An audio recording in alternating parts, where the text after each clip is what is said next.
Assalamualaikum warahmatullahi wabarakatuh. Berjumpa kembali dengan Romplia Pratama. Teman-teman sahabatku semuanya, gimana kabar kalian? Mudah-mudahan kalian semuanya baik-baik saja beserta keluarganya di sana. Teman-teman sahabatku, buat kalian yang baru gabung, yang baru nonton video ini, silahkan di-subscribe dulu guys, di-like dan di-komen guys. Buat teman-teman sahabatku yang udah ngedukung support channel ini, terima kasih. Mudah-mudahan kalian semuanya diberikan keberkahan umur, keberkahan rezeki, dimudahkan segala urusannya, baik urusan dunia maupun urusan akhirat. Amin ya rabbal alamin. Teman-teman, seperti biasa guys, kita akan reaction beberapa video yang lagi viral. Seperti apa videonya? Ini dia guys.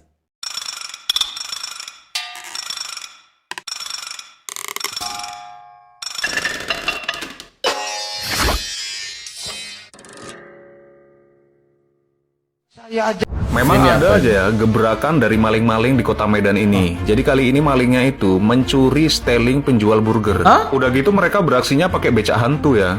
Ini Ya tuh kejadiannya Allah, Sabtu dini hari ya di Jalan Reda Sujono, tepat di sebelah sekolah Prayatna. Jadi informasinya ini adalah stealing burger dan penjualnya itu merupakan anak yatim piatu. Ya Allah, Bener-bener tega Rabbi. kalian ya, maling-maling Medan ya. Kapan lah Medan ini amannya ya? Ini pasti siluman tipet ini yang nyuri ini. Kayaknya perlu tindakan tegas lah dari aparat ya. Ini nggak bisa dibiarkan ini. Makin lama makin meresahkan warga. Punya orang susah pun bisa-bisanya kalian curi. Pompa, pompa. Ngeri kali memang kalian ya. Aduh, kok bisa ya? Kok Aduh ya Allah. Ada nggak guys? Di tempat kalian tuh ada nggak yang kayak gini tuh? Aduh, parah sih, parah ini, parah. Aduh, sekarang aja di tempat-tempat gue tuh lagi marak guys, lagi marak begal, lagi marak orang apa ya, ya pencurian gitu, perampokan atau perompak gitu. Itu lagi marak di tempat gue guys, di tempat gue juga sama, lagi banyak yang kejadian-kejadian kayak gitu. Entah terjadinya itu karena apa, tapi menurut gue pribadi sih karena kekurangannya lapangan pekerjaan. Yang pasti itu sih, yang pasti itu. Kalau gue sih menilainya seperti itu. Dan sulitnya mencari lapangan pekerjaan itu salah satu faktor kenapa marak sekali kejadian-kejadian seperti ini. Dan merajalelanya narkoboy atau narkoba lah gitu ya di tempat kita. Jadi ya seperti inilah, mereka-mereka ini udah malas kerja dan make gitu judol atau judi online. Itu lagi sangat berbahaya itu. Jadi mudah-mudahan kita sekeluarga, anak-anak kita nanti dijauhkan dari itu semuanya. Amin amin ya Allah. Bahaya ini guys. Kita lanjut guys. Viral Ini di apa media ini? sosial, seorang warga negara asing asal Israel mempunyai KTP Kabupaten Cianjur, Jawa Barat. Petugas langsung menelusuri alamat WNA di KTP dan tidak ditemukan WNA yang bermukim di wilayah tersebut. Di tengah sulitnya, susahnya masyarakat sendiri, warga sendiri membuat KTP, ini orang luar itu sangat gampang, sangat senang sekali dapat KTP. Kok bisa ini? Kok bisa? Kenapa boleh macam ini? Wih. Media sosial geger soal kabar seorang warga negara Israel memiliki KTP Indonesia. Wow. Dalam foto yang beredar diketahui pria itu bernama Aaron Geller.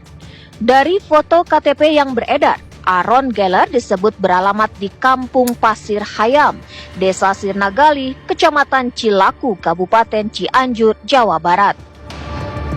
Parah sih.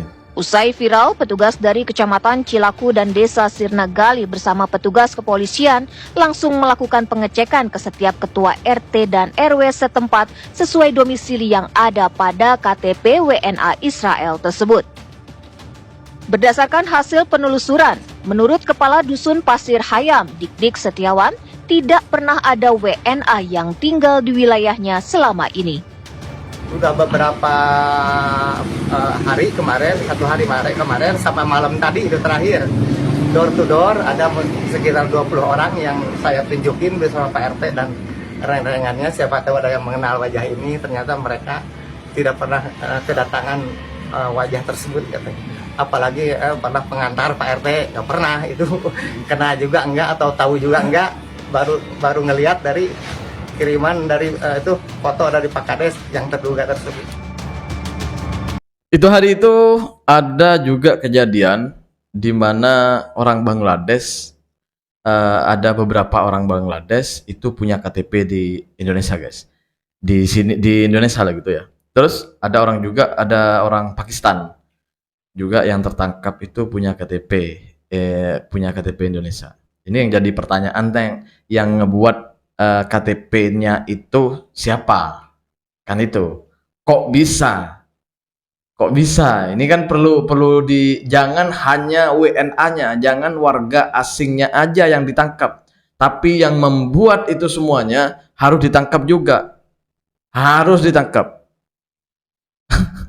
Kalau enggak sesuai dengan prosedur. Ini harus ditangkap. Kenapa? Karena yang ditemukan itu, yang warga Bangladesh sama warga Pakistan itu tidak tiba-tiba punya KTP gitu. Padahal prosedurnya tidak seperti itu. Harus ada prosedur yang harus dipatuhi, undang-undang yang harus dipatuhi untuk membuat KTP di sini atau pindah negara, kewarganegaraan gitu. Tapi yang itu tidak melakukan prosedur itu. Jadi yang menurut saya ya harus dicari siapa dalang itu semuanya. Kok bisa? Seperti Dukcapil kenapa bisa meloloskan itu semuanya, seperti RT RW-nya atau kepala desanya atau kepala kampungnya gitu. Kok bisa meloloskan itu semuanya? Kan seperti itu. Harus ditangkap juga, jangan hanya WNA-nya aja. Karena gue lihat beberapa kasus itu hanya orang yang bersangkutan aja atau warga asingnya yang ditangkap. Sedangkan orang yang membuat KTP itu nggak ditangkap. Ini bahaya ini. Bahaya itu. Ini kejadian-kejadian seperti ini harus diusut tuntas sampai ke ujung-ujungnya. Karena udah banyak kejadiannya. Khususnya di Pulau Bali itu banyak yang kejadian seperti itu.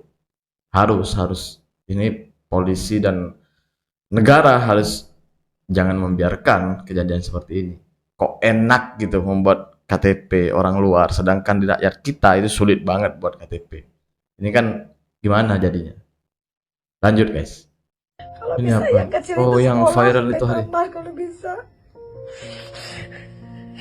Tiba-tiba dipulangin aja sama guru di sekolah.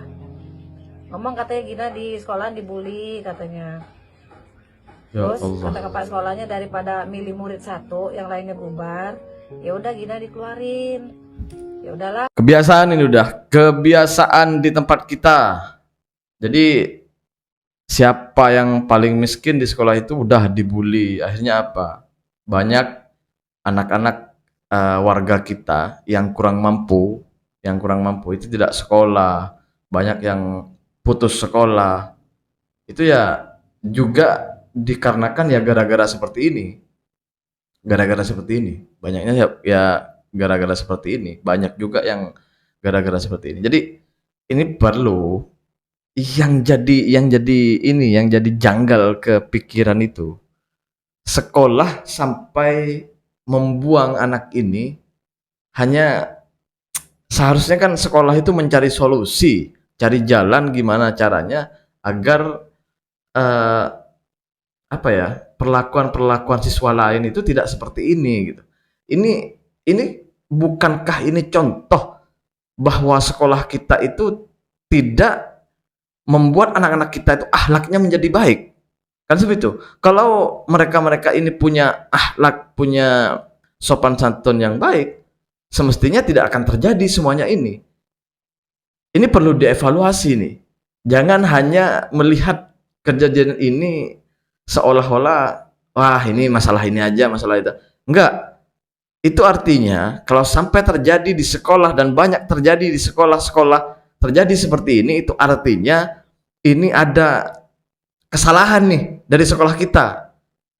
Kok bisa anak-anak yang sudah sekolah tapi tidak paham apa arti sopan santun, apa arti berlaku baik sama orang lain. Ini kan perlu evaluasi sekolahnya. Kan gitu. Jangan hanya diam sekolah, khususnya pemerintah ini. Harus ditindak. Harus ini agar tidak terjadi ke depannya kepada pelajar-pelajar yang lain, kepada anak-anak yang sekolah-sekolah yang lain, kan seperti itu guys. Aduh, bahaya ini, kejadian seperti ini tuh bahaya guys buat generasi bangsa kita gitu. Kita lanjut guys. Penyerangan Nyata oleh ini. sekelompok gangster terjadi di kota Probolinggo, Jawa Timur. Gangster Ratusan lagi. orang berpakaian hitam menyerbu sebuah kafe di Jalan Mastrip pada Sabtu malam, 25 Oktober tahun 2025. Peristiwa terjadi sekitar pukul 11 malam. Sesaat sebelum kafe tutup, para pelaku datang tiba-tiba sambil membawa senjata tajam dan langsung merusak sejumlah fasilitas kafe. Kebetulan saya lagi mantau kafe saya. Saya lagi asik ngobrol sama teman-teman dan mantau customer. Tiba-tiba ada gerombolan gangster, tiba-tiba langsung menyerbu kafe saya. Dan saya juga tidak tahu motifnya apa. Itu saja. Berapa orang kira-kira itu? Kalau 100 kayaknya lebih. Allah. Kasat Reskrim Polres Probolinggo Kota, Ibtu Zainal Arifin, membenarkan kejadian tersebut. Ia memastikan tidak ada korban jiwa maupun luka. Ibtu Zainal menambahkan kita sudah cek tempat kejadian perkara untuk korban jiwa dan luka nihil. Kerugian materi Ini guys, ini kenapa marak masih ada di tahun 2025, itu masih ada premanisme di tempat kita. Itu ya karena kembali lagi ke yang gue bilang tadi. Ini kelemahan di pendidikan kita sebenarnya. Kelemahan di pendidikan kita. Ini perlu dievaluasi. Artinya anak-anak kita itu ketika mereka sekolah dan keluar dari sekolah, seakan-akan mereka ini tidak ada perubahan. Seharusnya ketika anak-anak kita itu diserahkan ke sekolah dan setidaknya ada perubahan di akhlaknya, perubahan di perilakunya yang dulunya tidak baik menjadi baik. Seharusnya kan gitu. Sekolah itu kan membentuk karakter-karakter yang baik untuk ini. Bagi gua ya memang IQ-nya rendah sini ya. Susah juga meneranginnya. Ntar gue ngomong gini, cakap gini, mereka salah. Bagi mereka salah gue. Iya juga sih. Kekerasan. Premanisme di mana-mana. Sikit-sikit preman. Ya memang IQ rendah ya. Mau ngomong apa lagi? Ya udah. Cukup sampai di sini guys. Ya memang itu adanya guys. Assalamualaikum warahmatullahi wabarakatuh. Jangan lupa guys, sholawat.